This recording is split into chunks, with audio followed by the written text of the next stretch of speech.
The bell that remembered. The simpleton did not begin with sounds, but with silence. Not the heavy or sorrowful kind, but a silence filled with expectations, like the moment before something begins again. Miss Sofie awoke slowly in her donut, while the fire glowed quietly in the hearth. Wilma sat by the window with a cup of tea, so large she almost disappeared behind it. She gazed out at the snow, glimmering in the dawn light, like 1,000 tiny bells of frost. There's something in the air, said Swimson, without turning. Can you feel it? Miss Sofie nodded. It feels like a memory trying to be remembered. She jumped down to the floor and padded to the table. The key lay there, smaller than ever. Its edges has begun to crack, but inside it a faint warmth still glowed, like an imp refusing to die. You're holding on, she whispered. Just a little longer. A moment later, a faint shim echoed through the hallway, rusty, uncertain, like an old clock trying to find its rhythm again. Wilma set down her cup. That wasn't the fireplace. They stepped into the hallway. On the wall hung Wilma's old clock, the one that had been silent for years. It rocked gently back and forth, as if someone had just touched it. Miss Sofie looked up. You haven't ticked in years, she said softly. Why now?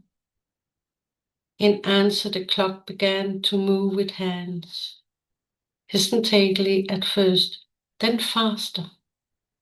It struck once, twice, but no two chimes sounded the same. Each was different, and within every tone was something human, a breath, a feeling, a memory. Wilma raised her eyebrows. I think it's trying to say something. But what? Asked Miss Sofie. The clock answered with another deep chime, so strong that the air itself seemed to tremble. On the wall behind it, a faint glow began to appear, forming the outline of a door. Oh no, groaned Wilma. Now even the clock is having ideas. Then we'll see where they lead, said Miss Sofie. She lifted the key. It shimmered as if recognizing the bell's tones. She placed it in the lock, and the door opened with a sound that resembled a song. Behind it lay a room they had never seen before. Walls of glass shimmered with images of the past, like moving memories, snowfall, laughter, light and shadow, drifting in time with the echoes of bells. In the center stood a great bronze bell up on a tall pedestal.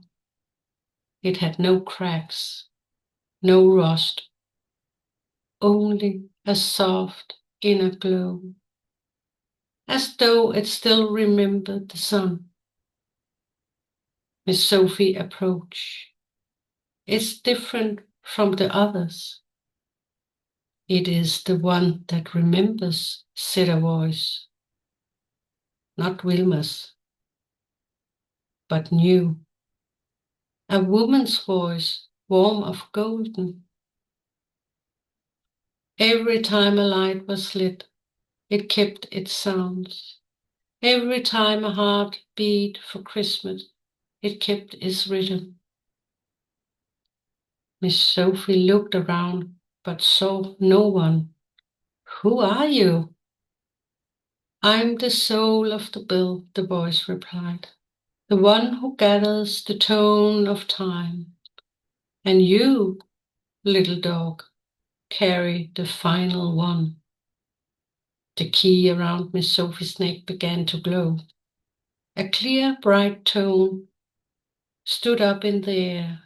The bronze bell vibrated, and tiny particles of light drifted from its surface like snow.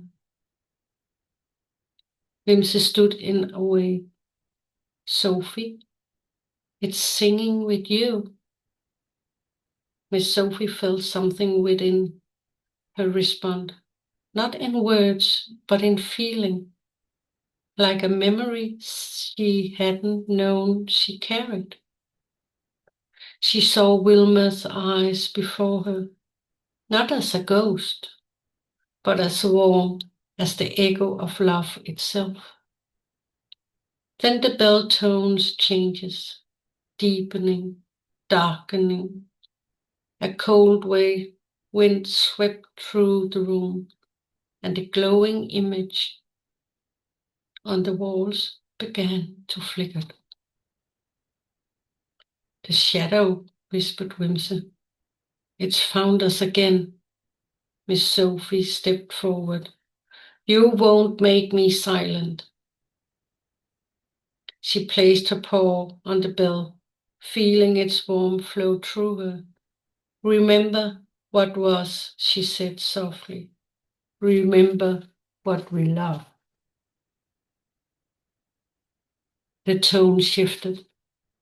The dark vibrant broke and became a melody, simply but beautiful. The sound of a heart learning to beat again. The darkness withdrew. The light returned to the walls. The bell stood still once more, but on its surface glowed a new pattern. A heart surrounded by tiny stars. You did it, whispered Wilma. You made it remember. Miss Sofie smiled gently. No, it remembered me to remember. The key had become tin as glass. It glowed faintly, as if you're using the last of its strength to hold itself together. Wilma looked at her, worried. There aren't many days left. No, said Miss Sofie, but each day brings us closer to the light. They left the room. As the door closed behind them, they could still hear the faint sound of bell ringing somewhere far away, as if the house itself had found a heartbeat again. Miss Sofie returned to her donut, curled up and gazed into the fire. She felt tired, but not heavy. Inside her, the bell's melody glowed softly, and somewhere outside a new star shone in the sky, brighter than before. It was the end of December the 10th. Come back tomorrow and hear about the ream of frost.